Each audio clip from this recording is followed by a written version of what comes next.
Hey guys, welcome back to the channel. As you can see today I am doing a 𝗧𝗂𝗊𝗂𝗊𝗺 on the top 5 decks that I can't live without. I've always loved this tag that she created, however I'm not sure that I have ever participated. I do have top 5 videos, but I think that they're all part of various years of 𝗵𝘁𝗍𝗄's 31 Days of Tarot. That might be why I then didn't do this. But anyway, Kelly's done her 2019 update. It was fabulous. She's always talking so passionately about her decks. I love when she gets the magical forest out. I always chuckle because I can really resonate with that connection to a deck, and there's certainly going to be decks that you guys are going to expect. You're probably bored of seeing them. You maybe even roll your eyes, but it's just the way it is. I have been watching other people's. I'm not sure if I've commented on everyone's I've watched, but I've pretty much watched everything I could find and loved it. It's just a fun tag to see where we are with our decks and just participate and enjoy ourselves really. I do have other videos upcoming. I need to do my animal medicine Q&A. I've got the questions. I just need to write them down somewhere where I can clearly see them. And of course my July favourites will be recorded sometime very soon as well. Now, just before we jump straight into it, it's top 5. I have cheated. There is a method to my madness. I actually could have done a top 4, to be honest with you. 4 decks came to my mind straight away. Obviously, you know, if my house was burning down and I really couldn't get them, then I would choose myself and my animals and my partner over my decks. But if someone said to me, you can only keep 4, it was a really, really easy choice. When it comes to the 5th deck, there were a lot more decks that I had the sort of back and forth from, and these 2 that I will share at the end as 5 and 6 were the 2 that I got to a point where I simply just didn't want to pick between them. I was like, look, I could have 4, so they're either honourable mentions or I have 6. So that's what I've decided to do. First up is the Medicine Woman Tarot, and no one is surprised unless you're new here, which in that case, this could be positively refreshing for you. This was the first tarot deck that I ever owned.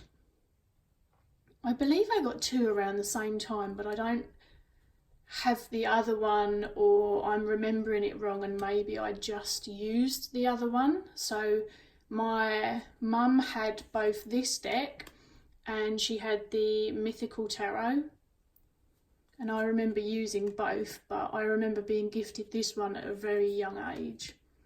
And it is one of my soul decks.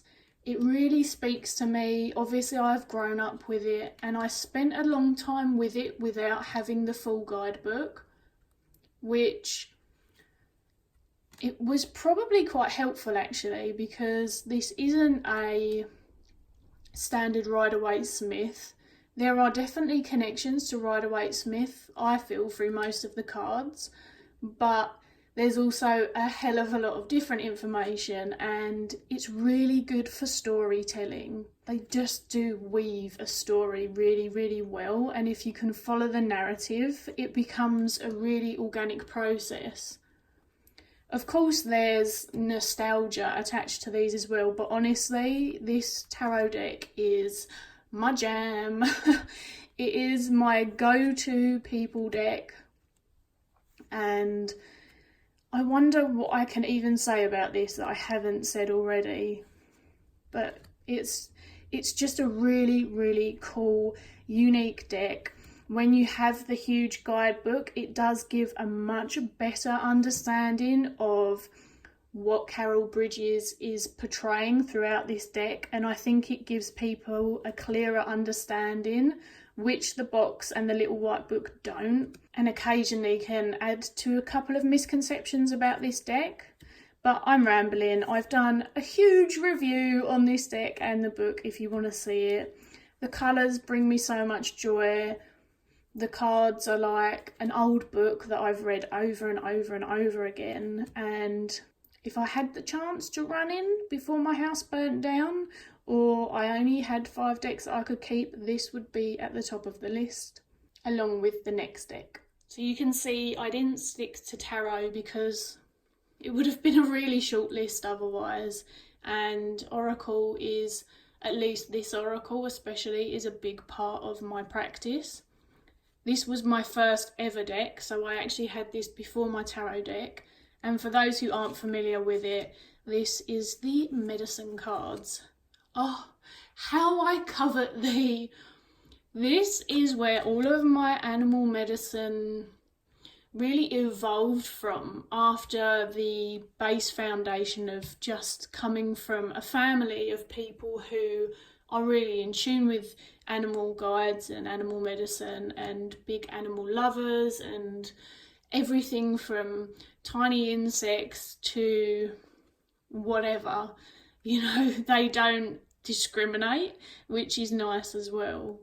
And not only does this give me a nostalgic feel, but it's just a lovely way for me to tap into some of the animals, especially ones that aren't necessarily native to my surroundings, but still have some of the most beautiful and powerful messages. And I think that getting this at such a young age really did just throw me into this whole animal world and just blossom my love for nature and the earth and the ecosystem as a whole. I know I sound really gushy, but honestly, I love this deck.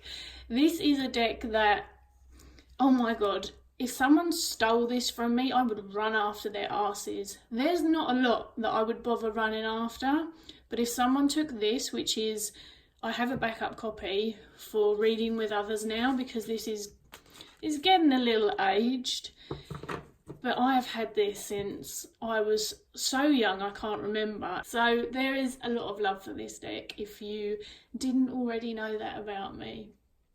The next tarot deck's probably no big surprise either. This is the second indie edition of the Wild Unknown. The reason I tell you the edition is because I was recently lucky enough to nab myself a first edition indie, yay, for such an affordable price. I have been playing a long game with that and waiting until a price came up that I was happy to pay. But if I had to pick an edition, it would be the second, purely on the fact that this is the first one that I had. The cardstock is my favourite cardstock in the world. It is luscious.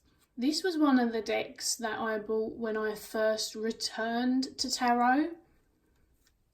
So it was quite a big deal anyway, and it was funny because whilst it was becoming wildly popular, I wasn't in the social media tarot scene at that time. I think I probably followed Kelly from The Truth in Story, and that may have been it, or maybe Elise, who was Wild Moon Woman.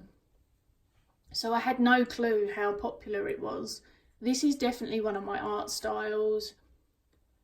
It's something that really drew me in because actually some of my own artwork was not as good, but certainly similar. And it was my first time seeing animals used in such a big way in a deck.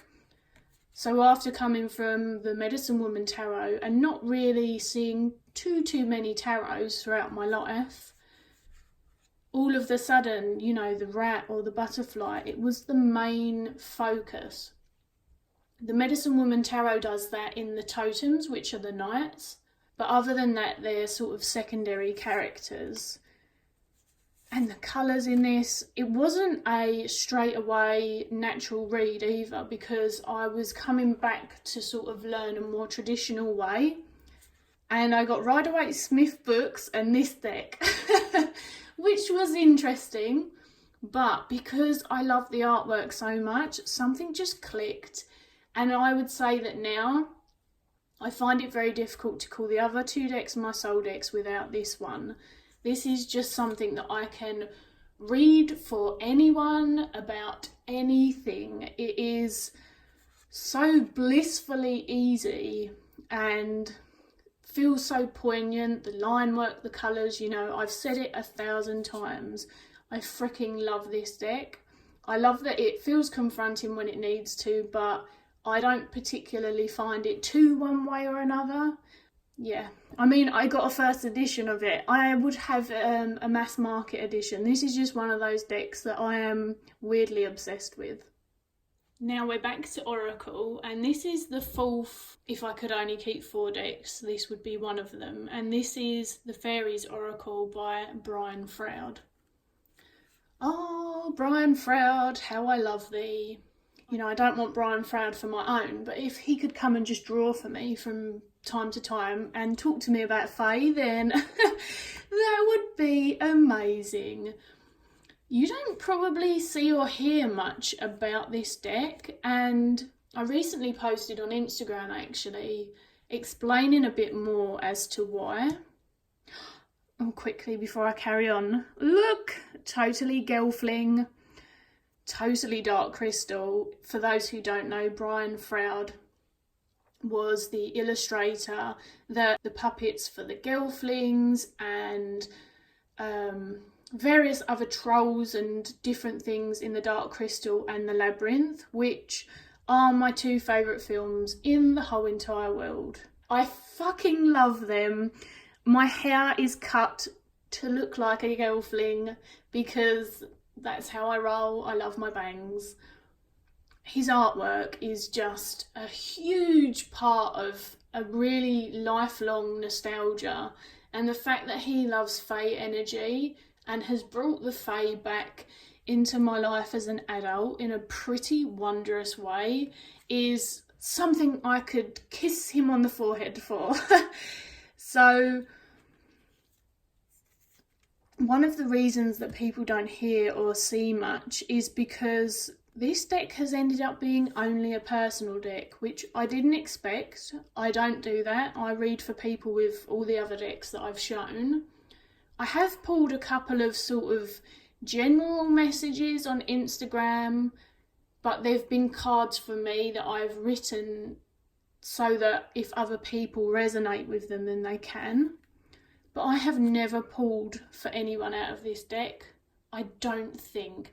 If I have, at a push, it's one close friend. It's just one of those things. Every time I feel like I get to know the Fae in this deck, a whole new layer comes out. And I work with decks from a really psychological standpoint, obviously because of my career, and I have a really interesting struggle between what I think about magic and my desire to have fact and science and things like that. And with this deck, somehow I've managed to just let that go. And with the Fae in general, instead of trying to analyse how and why and all of that stuff, I think that the way that Froud sort of introduces you to the Fae allows there to be an unknown and to not worry whether someone else agrees or they don't, or whether that it's scientifically true or whether it's not, or how do we find out, you know, what types of magic exist and what other beings exist. Again, I'm rambling, but that's why you don't see much of this, but it really does open a part of me that maybe I have difficulty accessing otherwise. And so you can see with both of the oracles that I've added, it's that Fae or that animal energy. It's that energy outside of human and more focused in nature and the other and magic and all of those things.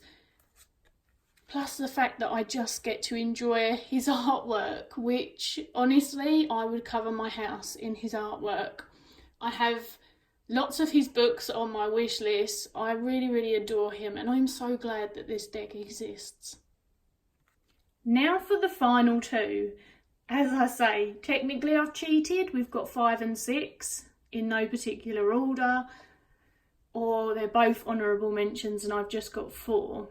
So this is the Wildwood Tarot, and this is Tarot of the Pagan Cats.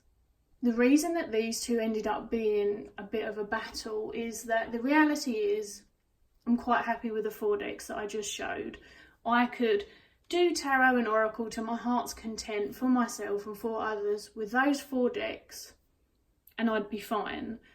When it came to adding a 5th, the reason I guess I struggled is because there's significant things about these decks that I really, really value, and I couldn't put a price on one over the other. So first we've got the Wildwood, and it's another deck that isn't exactly 𝗨𝗿𝗺𝗀𝗺 traditional. It works heavily with the Wheel of the Year, which is something that really resonates with my own personal practice. It's one of the earthiest decks that I have ever seen, and it was really that grabbed me. Again, it was that mixture of people and animals, but in such a different capacity to the Medicine Woman Tarot. It felt so different. It's more of a feeling than something that I can fully articulate, but there is just an earthy warmth about this that I find quite calming and grounding. And the lush greenery and that connection is, if I could live in a deck, then I think I've said it before, but I would live in this deck. And that to me makes it a pretty fucking powerful connection still. I did jump on the 𝗪𝗏𝗯𝘀𝗶𝘁 artwork fangirl stuff much later than many other fans out there, but I did jump onto it when I got this deck, and I have various others with his artwork. Again, he's just another artist who his art sort of speaks to me. It feels very characteristic, and I feel like I get a really emotive response from this deck, and that's why it was one of the extras. Then we've got Tarot of Pagan Cats. My friend gifted me this deck, and her sister, my other friend, sewed a bag. Let me see if I can grab it. Especially for this deck. I think it was a birthday present, but we do birthdays and Christmas. How cool is that? Now, I do love my Mystical Cats tarot, but actually I do find myself using the Tarot of the Pagan Cats a lot more. I am a massive cat lady. I have been a cat lady since birth. I shit you not. I was born into a house of 9 cats. And no, we did not have a stinky cat lady house. Our house was nice and clean and our cats are well behaved, but both of my parents, it's probably one of the only things that they will have ever agreed on. My parents didn't stay together long at all. But they are both massive cat lovers and massive cat magnets as well. Cats just flock to us from random places. So there's that, you know, to be an adult and all of a sudden realise there's these themed cat decks out there. That was pretty exciting. I was living in a world where I didn't know about this and I was missing out. And also, whilst I am not a fan of the 𝗨𝗿𝗺𝗺𝗀𝗺, the traditional 𝗨𝗨𝗺𝗺, which I know everyone loves, or lots of people love, and it's not to be offensive, it just doesn't do anything for me. But what I have always said is that I'm actually really thankful for the system, because on learning the system, when I returned to tarot, it did open up other avenues for me, and even then took me into other studies outside of the 𝗨𝗨𝗺𝗺𝗺, but it was that foundation. And because I feel so comfortable with that system, this deck is effortless. If you haven't watched my review of this deck, you might want to do it. We talk about this card. I think it's in the review. I've talked about this card a few times. To me, it's hilarious.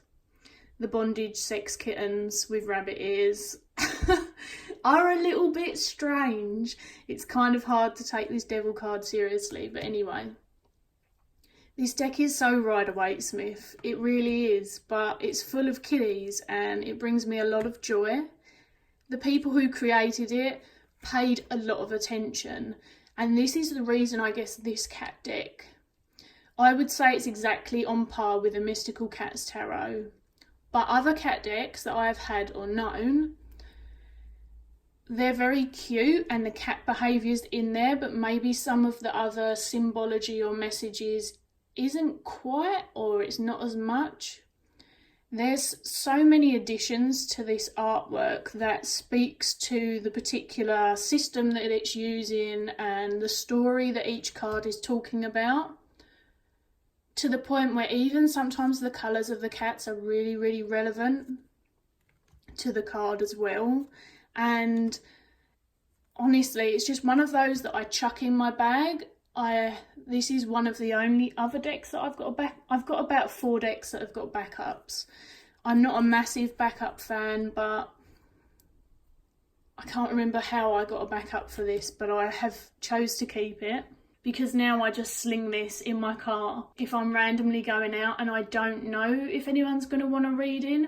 Most of the people that know me would happily have me read for them with a cat deck because they know me, so they know I love cats. So whilst cats might not be their favourite thing, they'd be totally cool with it.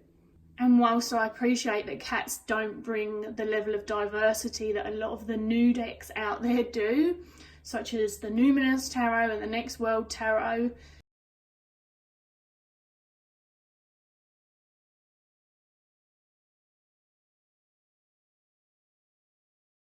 to me is better than the 𝗧𝗿𝗺𝗺. So these 2 decks, I just, as I say, I didn't want to pick in the end. It is as simple as that.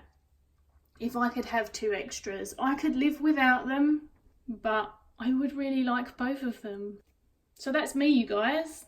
Let me know if you've done a video in the comments below, or if you're not going to do a video, then feel free to tell me your top 5 or 6 in the comments. Get involved. I genuinely love hearing from you guys. If you've resonated with some of these decks and you want to have a chat about them, or you want to know more, I think I've reviewed several of them, but probably nowhere near all of them. But if you ask, then I can always let you know. Thank you to 𝗪𝗿𝗺 for this awesome tag, because I do love these. It's just nice to come on and do something fun sometimes. Not that filming isn't fun for me, but this is a very natural, easy thing to come on and do in the midst of some of the other things that I'm trying to get together and structure and prepare for. So I hope you've enjoyed, and I'll link Kelly's video in the bar below, and I will catch you guys all again soon.